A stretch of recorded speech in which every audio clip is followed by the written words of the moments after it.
ये पुराना समय का लव मैरिज है, आज का समय का नहीं है। आज का समय का तो चाइनीज लव मैरिज है, चलता है तो खूब, नहीं तो चले तो चांद तक, नहीं तो शाम तक। स्वागत है आपका अपना YouTube channel SK sir online class में। आज मैं कक्षा 12 का जो इंग्लिश है 100 मार्क्स का, उसका प्रथम पोएम है sweetest love I do not go. उस पोएम का मैं संपूर्ण हिंदी अर्थ लाइन बाय लाइन बताऊंगा। यदि आप कक्षा 10 के विद्यार्थी हैं तो आपके लिए वीडियो बहुत ज़्यादा उपयोगी हो सकता है। अगर आप विद्यार्थी नहीं भी हैं फिर भी आप इसको ज्ञान के लिए देख सकते हैं। तो आइए देखते हैं। सबसे पहले कविता का नाम है दोस्तों, पोएम का नाम है sweetest love I do not go. यहाँ देख लीजिए, आपको अजीब लग रहा होगा, गो का स्पेलिंग हम लोग बचपन से पढ़ते आ रहे हैं, क्या होता है? GOE होता है। यहाँ पे हम लोग जो बचपन से पढ़ते आ रहे हैं वो होता है GO, लेकिन यहाँ स्पेलिंग है GOE। तो क्या अंतर है? तो ये दोस्तों ये पुरानी इंग्लिश है। पुरानी इंग्लिश में ऐसे ही गो का स्पेलिंग लिखा जाता था, GOE लिखा जाता था। आप लोगों को गो ही समझना है। इसका हिंदी हो गया sweetest love I do not go, प्यारी प्रेमिका मैं नहीं जाता हूँ। प्यारी प्रेमिका मैं नहीं जाता हूँ। इस शीर्षक को जैसे ही आप पढ़ेंगे तो इसमें एक रहस्य का पता चलता है कि कौन किससे कह रहा है अपनी प्रेमिका से, कहाँ नहीं जाता हूँ। बहुत तरह का, तमाम तरह का सवाल आपके माइंड में शायद उठेगा। तो सबसे पहले देख लेते हैं इसके राइटर के बारे में। John Donne. जॉन डॉन इसके राइटर हैं, कवि हैं, पोएट हैं, और ये अपनी पत्नी को समझा रहे हैं। इस कविता के माध्यम से वे अपनी प्रेमिका को समझा रहे हैं। वे किसी यात्रा पे जा रहे हैं। इसका संपूर्ण जानकारी दोस्तों मैं एक समरी शेयर किया हूं, जिसमें पोएट के बारे में संपूर्ण जानकारी मैंने उसमें डाल रखा है, बता रखा है। आप लोग इस वीडियो को देख लेंगे तो अच्छी तरह से समझ में आ जाएगा। तो जॉन डॉन अपनी प्रेमिका, उसका नाम था एन मोर, उसको वह समझा रहे हैं इस कविता के माध्यम से कि वह कहीं जा रहे हैं किसी यात्रा पे। उसकी पत्नी जो है ना, इसको जाने के लिए नहीं दे रही है, कह रही है आप मत जाओ यात्रा पे, हो सकता है आपके जीवन के लिए कुछ ना कुछ खतरनाक हो जाए। तो ये उसको समझाते हुए यात्रा पे जाते हैं। तो उसी के समझाने के क्रम में इस कविता में लिखे हैं, क्योंकि इन दोनों में एक लव मैरिज हुआ था। जॉन डॉन और उसकी पत्नी जो थी ना एन मोर, उससे जो है ना लव मैरिज हुआ था। कहने का मतलब है आपसी प्रेम हुआ था। और लव मैरिज में क्या होता है आप लोगों को पता ही है कि प्रेमी प्रेमिका एक दूसरे को बेहताशा प्यार करते हैं। ये पुराना समय का लव मैरिज है, आज का समय का नहीं है। आज का समय का तो चाइनीज लव मैरिज है, चलता है तो खूब, नहीं तो चले तो चांद तक, नहीं तो शाम तक।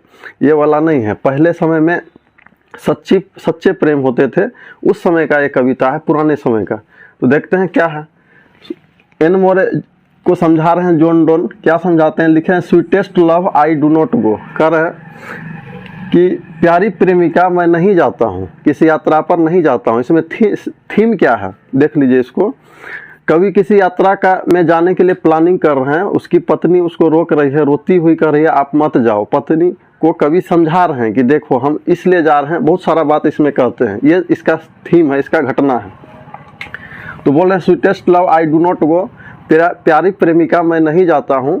फिर फॉर वेयरनिंग फॉर दी, मैं इसलिए नहीं जाता हूँ, ऐसा इसलिए नहीं जाता हूँ कि मैं तुमसे थक गया हूँ। यहाँ दी का यू समझना है। ऐसे मैं इसलिए नहीं जाता हूँ कि मैं तुमसे थक गया हूँ। फिर नॉर इन द होप, ना मैं इस आशा में जा रहा हूँ the world can show a fitter love for me, ना मैं इस आशा में जा रहा हूँ कि ये दुनिया जो है ना मुझे तुमसे ज़्यादा प्यार देगी। मैं इस आशा में नहीं जा रहा हूँ कि मैं ये दुनिया मुझे तुमसे ज़्यादा प्यार देगी। और इसलिए मैं नहीं जा रहा हूँ कि ना मैं तुमसे क्या हो गया, थक गया हूँ, ना मैं तुमसे उब गया हूँ। ये कौन समझा रहे हैं? कवि जॉन डॉन समझा रहे हैं अपनी प्रेमिका को जाते हुए। फिर but since that I must die, कह रहे कवि कि लेकिन चूंकि एक न एक दिन तो हमको मरना ही है, एट लास्ट। लेकिन कह रहे कि अंत में हम लोगों को तो मरना ही है, अंत में हम लोगों को तो अलग होना ही है। तो दिस बेस्ट, यहाँ देख लीजिए दिस का स्पेलिंग है, इट इज बेस्ट हो जाएगा। TI दिस, इसको पढ़ना है it is. This best to us myself in jest. तो इसलिए यह सबसे अच्छा होगा हम लोगों के लिए कि क्या करें, माई सेल्फ इन जेस्ट, हम लोगों को क्या करें, जेस्ट मतलब होता है खुशी आनंद। हम लोग क्या करें, हम लोग खुश रहें, हम लोग आनंद में रहें, किसी यात्रा का भ्रमण कर लें ताकि खुश रहें। एक ना एक दिन तो हमको मर ही जाना है, एक ना एक दिन तो हम एक दूसरे को अलग हो ही जाना है। तो सबसे अच्छा यही है कि कुछ क्यों ना जीवन का कुछ आनंद उठा लिया जाए, कहीं पे यात्रा कुछ भ्रमण कर लिया जाए। ये समझा रहे हैं to use myself in jest, मैं अपने आप को क्यों ना खुशियों में अपने आप को प्रयोग करूं, ये कह रहे हैं कवि। अब आगे 10 by find that to die, इसके बाद हम लोगों को तो मरना ही है, इसके बाद तो हम लोग को मृत्यु की प्राप्ति हो ही जाएगी, ऐसा कवि समझा रहे हैं। और भी बहुत सारे लाइन समझा है, देखते हैं आगे। अब आगे देखिए, कवि इतना समझा रहे हैं तो आपको क्या लगता है प्रेमिका इतनी जल्दी मान जाएगी? एक के सेंटेंस में मान जाएगी? वह नहीं मानेगी, वह उसको रोकने का पूरा प्रयास कर रही है। फिर कवि देखिए यहाँ पे तरह तरह का उदाहरण दे रहे हैं, तरह तरह का एग्जाम्पल दे रहे हैं। उदाहरण देते हुए क्या कहते हैं, आगे लिखा हुआ यस्टर नाइट द सन, सन का स्पेलिंग देख लीजिए, SUNNE। ये ओल्ड इंग्लिश का फंडा है, आप लोगों को समझ जाना है, ये ओल्ड इंग्लिश है। नया में हम लोग SUN लिखते हैं। Yesternight the sun went hence, यानी ये समझा रहे हैं सूरज का उदाहरण देते हुए कि देखो कल रात, कल यस्टर नाइट मतलब कल रात ही सूरज यहाँ से क्या हुआ था, गया था। Yesternight the sun went hence, कल रात ही सूरज यहाँ से गया था। And yet it is here today, और आज वह यहाँ फिर है। आज सूरज कल यहाँ से रात ही गया था, लेकिन आज वह पुनः यहाँ पे उपस्थित हो गया, यहाँ पे आ गया, ऐसा समझा रहे हैं कवि। अब आगे लिखे हैं ही हैड, देख लीजिए HATH, हैड पढ़ना आप लोग, HATH है हम लोग। अभी तो वर्तमान में लिखते हैं, क्या लिखते हैं, HAD लिखते हैं। यहाँ लिखा हुआ ही हैड नो डिजायर और नो सेंस। कवि कह रहे हैं सूरज जो यहाँ पर कल ही गया था रात में और पुनः वापस यहाँ पे आ गया है, उसके पास ना कोई डिजायर है, कहने का मतलब उसके पास कोई इच्छा नहीं है, और ना सेंस, ना ही उसके पास कोई सेंस है, बुद्धि है, कोई दिमाग है। किसके पास? ना कोई विचार है, कह सकते हैं सूरज के पास ना कोई विचार है, ना ही कोई इच्छा है। फिर भी वह अपना यात्रा क्या करता है, रोज करता है कि नहीं करता है सूरज? तो हाँ, पत्नी को ऐसी समझा रहे हैं। और आगे लिखा है nor half so short away, ना ही उसके पास कोई आधा जानकारी, आधा तय किया हुआ रास्ता पता है कि ये रास्ता है मेरा, ये जानकारी में है। तो nor half too short away, ना ही उसके पास कोई छोटा एक रास्ता है जर्नी करने के लिए। किसके पास? सूरज के पास।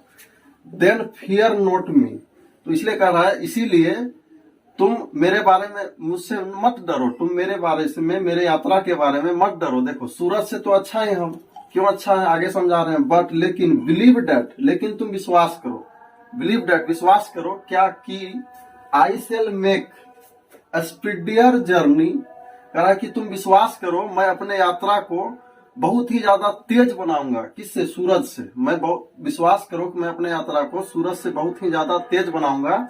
ये ऐसा समझाते हुए कहते हैं कवि अपनी प्रेमिका को कि देखो सूरज के पास, सूरज आज देखो, सूरज कल रात ही यहाँ से गया था, आज वह पुनः वापस यहाँ आ गया। तो सूरज क्या कर रहा है? एक तरह से यात्रा कर रहा है। तो यात्रा कर रहा है तो सूरज के पास कुछ है? कुछ नहीं है। ना ही उसके पास डिजायर है, ना आशा है, न सेंस है, ना किसी तरह का बुद्धि है या विचार है, और उसके पास कोई तय किया हुआ शॉर्ट वे भी नहीं है, कोई रास्ता भी नहीं है छोटा सा। देन फियर नॉट मी, कह रहा तुम इसलिए तुम मेरे बारे में मत डरो, मेरे यात्रा के बारे में तुम मत डरो। बट बिलीव, लेकिन विश्वास करो। क्या विश्वास करो? डेट की आई शैल मेक ए स्पीडियर जर्नी, मैं अपने यात्रा को सूरज से ज्यादा तेज बनाऊंगा। सिंस, चूंकि आई टेक मोर विंग्स, क्योंकि मेरे पास क्या है? सूरज से ज्यादा विंग्स है, पंख है, सूरज से ज्यादा मेरे पास चाहते हैं। ये कह रहा है, विंग्स को यहाँ चाहत से लेना है। एंड स्पेयर्स देन, और उससे ज्यादा मेरे पास क्या है? स्पेयर्स मतलब उससे ज्यादा मेरे पास, उससे कहीं न कहीं अच्छा इरादा है। तो ये समझाते हैं किसको? अपनी प्रेमिका को। और आपको क्या लगता है कि प्रेमिका मान जाएगी? कमेंट में बता दीजिए, मानेगी नहीं मानेगी। फिर और भी समझाते हैं, देखते हैं आगे। अपनी प्रेमिका को समझाते हुए कवि एक गजब का अच्छा लाइन कहते हैं। क्या लाइन कहते हैं देख लीजिए, फिर लिखे हुए how feeble is man's power that is good fortune fall. क्या कह रहे हैं यहाँ पे कवि कह रहे हैं कि ओह, मनुष्य की शक्ति कितनी कमजोर है। देख लीजिए, हाउ फीबल मैन्स पावर, मनुष्य की शक्ति कितनी कमजोर है। That if good Fortune fall, कि उनके अगर अच्छे भाग अगर समाप्त हो जाते हैं, उनके जीवन का अगर अच्छे दिन समाप्त हो जाते हैं, तो can not add another hour, तो वे अपने जीवन में अच्छे दिनों को जोड़ नहीं सकते हैं। ये कवि कह रहे हैं, अपनी प्रेमिका को समझाते हुए कहते हैं कि मनुष्य की शक्ति इतनी कमजोर है कि उसके बस में कुछ नहीं है। अगर उसके जीवन से अच्छे दिन निकल जाते हैं तो मनुष्य उन अच्छे दिनों को वापस अपने जीवन में नहीं जोड़ सकता है। और आगे कह रहे हैं not a lost our recall, और उन दिनों को खो भी नहीं सकता है। कहने का मतलब अगर बुरे दिनों को लोग खोना भी चाहे अपने जीवन से तो उसको लॉस्ट यानी खो भी नहीं सकता है, और अच्छे दिनों को जोड़ भी नहीं सकता है। यानी मनुष्य की शक्ति क्या है? कवि कह रहे हैं बहुत कमजोर है, हाउ फीबल, बहुत कमजोर है। अब आगे लिखा हुआ बट कम बेड चांस, लेकिन चलो यह हमारे लिए क्या है? यह मनुष्य के लिए बेड चांस है, मनुष्य के लिए बहुत बुरा चांस है। फिर and we join to eat our strength. लेकिन मनुष्य क्या करते हैं, अपने खराब दिनों में भी उसको जुड़ते हैं, ज्वाइन करते हैं। मनुष्य अपने खराब दिनों में भी ज्वाइन हो जाते हैं टू ईट आवर स्ट्रेंथ, और अपने मजबूती के साथ क्या करते हैं, खराब दिनों को भी मनुष्य उसमें जीने लगते हैं, उनमें जुड़ जाते हैं। एंड वी टीच इट, और उनसे सीखते हुए आगे बढ़ते हैं। आर्ट एंड लेंथ, उससे सीखते हैं, और लेंथ मतलब उसको खराब दिनों को क्या करते हैं, सीखते हैं, और उनके खराब दिनों की अवधि को लंबा खींचते हैं। कहने का मतलब उसी में वो मिला जुला के जीते हैं। It selfs hours to advance, और अंत में क्या हो जाता है, अंत में जो बुरे दिन होते हैं वो मनुष्य के ऊपर हावी हो जाता है। मनुष्य के ऊपर क्या हो जाता है, एडवांस। कहने का मतलब मनुष्य के ऊपर वो हावी हो जाता है। अंत में बुरे दिन में जीते जीते, कहने का मतलब है कि मनुष्य मृत्यु लोक को प्राप्त कर जाता है। ऐसा कवि समझा रहे हैं अपनी प्रेमिका को इस लाइन के माध्यम से। लेकिन क्या लगता है, प्रेमिका मानेगी? प्रेमिका बिल्कुल नहीं मानने वाली है। वो तो कह रहे कि जाइबे मत कीजिए किसी यात्रा पर। फिर कवि सारा बात समझाने के बाद कवि अब क्या कर रहे हैं, अब अपनी पत्नी की भावनाओं से खेल रहे हैं। अब उसको ऐसे नहीं सोच रहे हैं कि जब सीधी उंगली से घी नहीं निकलता है तब उंगली को थोड़ा सा क्या किया जाए, टेढ़ी किया जाए। टेढ़ी कैसे करते हैं, देखिए वहाँ क्या समझाते हैं। आप समझाते हैं, When thou sightest not wind। क्या मतलब, देखिए यहाँ पे पहले THOU, पहले इसको क्लियर कर लीजिए। THOU दाव है, लेकिन पहले यू को दाव लिखते थे, अब यू आ गया है। यू मतलब क्या होता है, तुम या आप होता है, तो दाव को यू पढ़ना है, और यहाँ भी दाव है तो उसको भी यू ही पढ़ना है। तो क्या है, When thou sightest not wind, कहने का मतलब है कि जब तुम रोती हो या विलाप करती हो, या जब तुम सिसकिया लेती हो, जब रोते रोते तुम सिसकिया लेती हो, तो डाउ साइटिस्ट नॉट विन, तुम्हारे सिसकियों से जो हवा निकलती है वो हवा ही नहीं है, फिर क्या है, but scientist my soul away, तुम्हारे सिसकियों से जो हवा निकलती है तो हवा नहीं निकलती है। मुझे ऐसा लगता है कि उन सिसकियों से मेरा जो है ना आत्मा बाहर निकलती है। कभी ऐसा कर रहे हैं कि जब तुम रोती हो या जब तुम विलाप करती हो तो ऐसा लगता है तुम्हारे रोने से मेरी आत्मा निकल रही हो। ऐसा इसको समझा रहे हैं हम, इमोशनल रूप से इसको समझा रहे हैं। किसको, अपनी प्रेमिका को।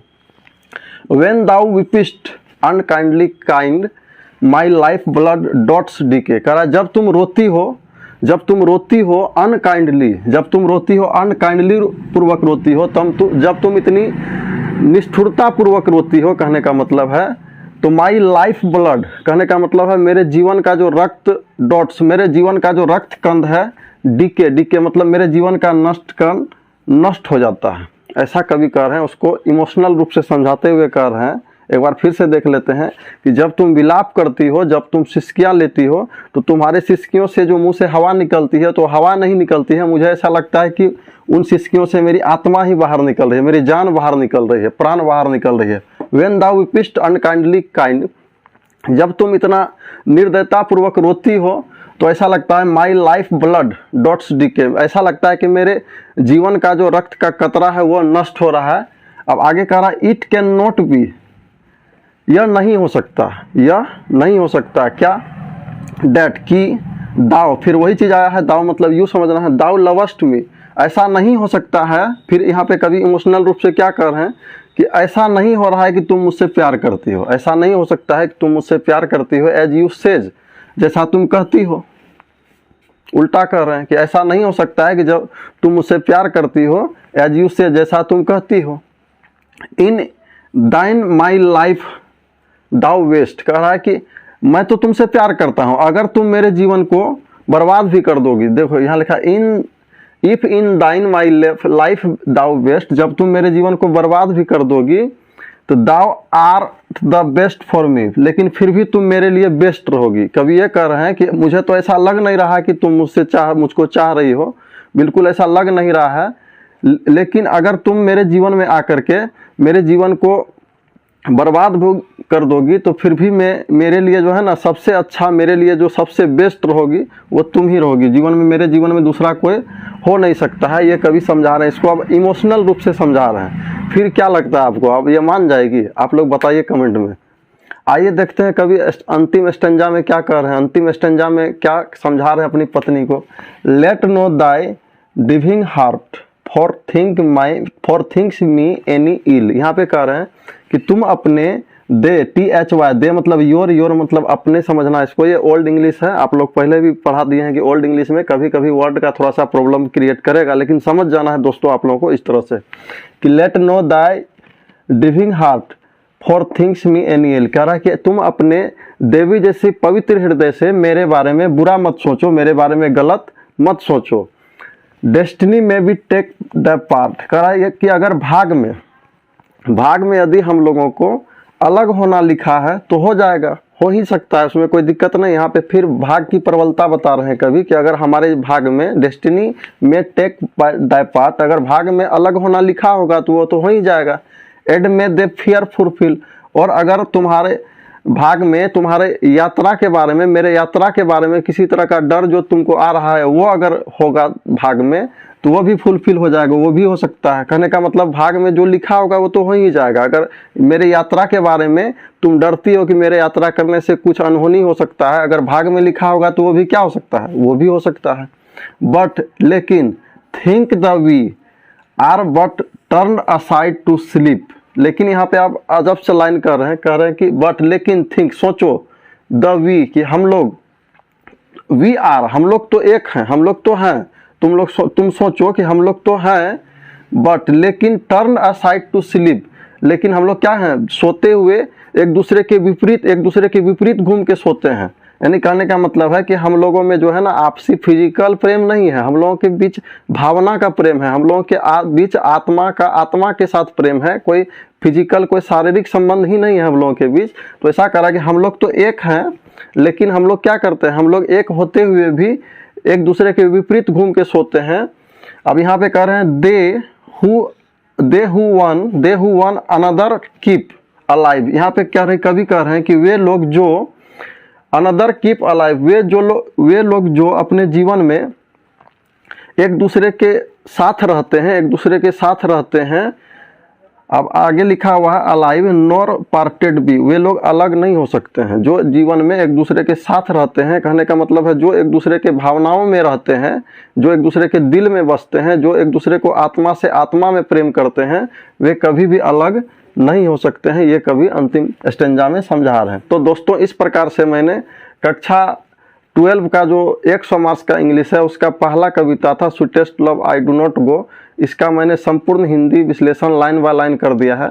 यदि आप लोगों को यह वीडियो अच्छा लगा है तो इसको वीडियो को आप शेयर करें, ज़्यादा से ज़्यादा स्टूडेंट तक इस वीडियो को पहुंचाएंगे तो इसके लिए क्या होगा कि और सारे स्टूडेंट को भी इसका लाभ मिलेगा और सभी बच्चे जो है ना अपने परीक्षा की तैयारी अच्छी तरह से कर पाएंगे।